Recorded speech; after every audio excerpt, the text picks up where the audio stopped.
being opened and presented to you. Now, Economics Ashram, it has the subtitle Rabindranath Tagore's Experimental Community in Colonial India. So many of those aspects, the title tells you what it is about. And as I said, there are new books coming out. A little over 2 years, we had a wonderful book by Swati Ganguly, The History of Vishwabharati. That was an institutional history and covered, about 40 years of Vishwabharati, the first 40 years of Vishwabharati. Now comes this book, which in some way complements Swati's book.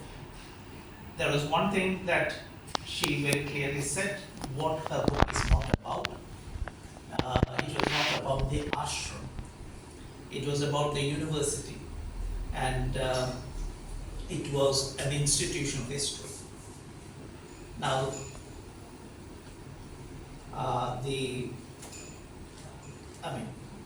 new book by Sukalyani is just something what Swati kind of decided to be what it's about the ashram. And it is also, these two books are very different in other ways as well. As I said, that this is not an institutional history of the ashram. It's an inquiry into the concept of ashram.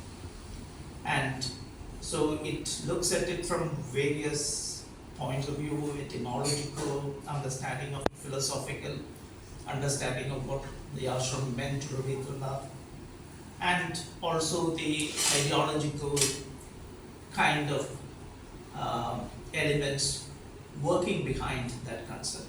So these are the things that the book looks at. And all these various aspects of the ashram is explored through 5 chapters in the book. Now, when you read this, you will encounter elements of the history of the ashram, but that is not the focus. Also, we will see that there is actually no chronological narration of what the ashram was, how it developed and so on. That is also not part of it. It's not an institutional history, but the narration is also not chronological. Now, these are, I think important characteristics of this book. And the main kind of material it tackles is actually, a bulk of it, primarily it is Rabindranath's own writings on the ashram, its concept and various issues related to that. Besides that, he uses a lot of memoirs of people associated with this place, starting from people who were there quite early on to people who were actually here after it became a university. So that division between the ashram and the university is not strictly maintained. The memoirs actually continue, and there are several people who were students, I think up to the 60s, probably even after Rabindranath. So that is kind of thing.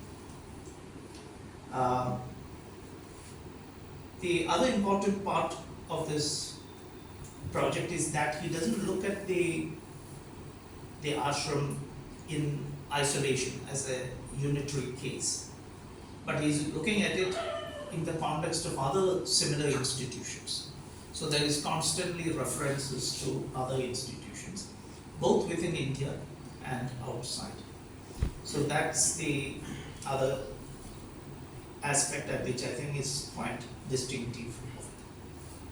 Now, so one thing that it brings to attention is that there were people across the world who thought in terms of something similar. They might not have used the word ashram. Within India, of course, there was Gandhi and Sri Aurobindo, who used the term ashram and built their own institutions, ashrams. But there were also others across the world around the same time who thought in similar terms. So the beginning of the book discusses that aspect, that it's not just one man imagining something. So there's a cultural context, and a much larger cultural context to the evolution or the emergence of this ashram. And then he looks into what specifically was Rabindranath's model, the Tapovan. Where did it come from? Did it have a strong history, or was it something like an imagined institution in itself? And where does this have some background maybe, and where it's totally kind of something that he brings into existence in some way? So the history of the Tapovan itself, which is an ambivalent one, and where does it come from, and all these kinds of issues are also discussed. So it's not based on what we might normally think when historians do, that is a very well documented history of a place in that sense. But a lot of that history is about the history of ideas, and the history of ideas and how they shape, maybe institutions or the movement forward. Now, the beginning of the book is related to these concepts, then he moves on to the kind of spiritual which is central to this concept of the ashram of Rabindranath, and what does it mean in that context? What does Rabindranath think about it, and how do these things, his personal inclinations and characteristics of the institution, come together at some level? Then he moves on to exploring the concept of the Tapovan much more in detail, and how does the idea of nature become important for this concept? What are the kind of cultural lineages behind Rabindranath's discussion of nature or thoughts about nature, and how does it weave into his educational program? And also later he will discuss how that moves into his idea of community building, which was also part of the project of Shantiniketan in a sense, and how this community building actually operates against the colonial and anti-colonial kind of forces of the time. So, which is again that helps us to locate this place against a larger context. And then he moves on, I think in the 4th chapter or so, into the details of this community building and so on. And finally, how, sort of comes back in some sense, in the 5th chapter, to Rabindranath's ideas of freedom and individuality and so on, and how that was central to his concept of the Swaraj. So this is more or less how he progresses, and as this is not even it's a bad summary of what he has tried to do. It's much more elaborate, complex, subtle. But even this will show you that the book is not structured in a linear manner. I think the structure he uses is more like that of a musician, who takes up a musical theme, develops it in kind of cycles, I mean, you go back, you elaborate it, go to a point, then you go back to the beginning again, and then the same musical theme is elaborated and taken in a different direction.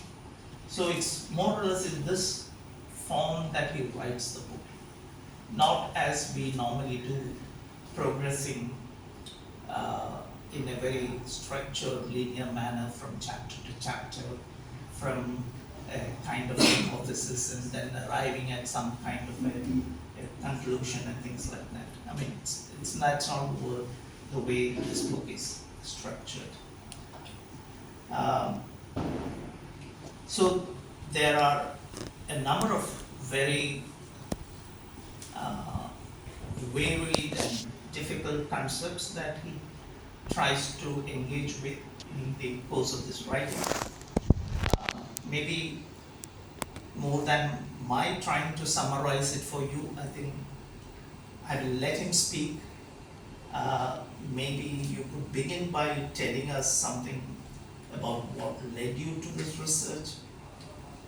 Why do you think that Rabindranath's ashram should be studied?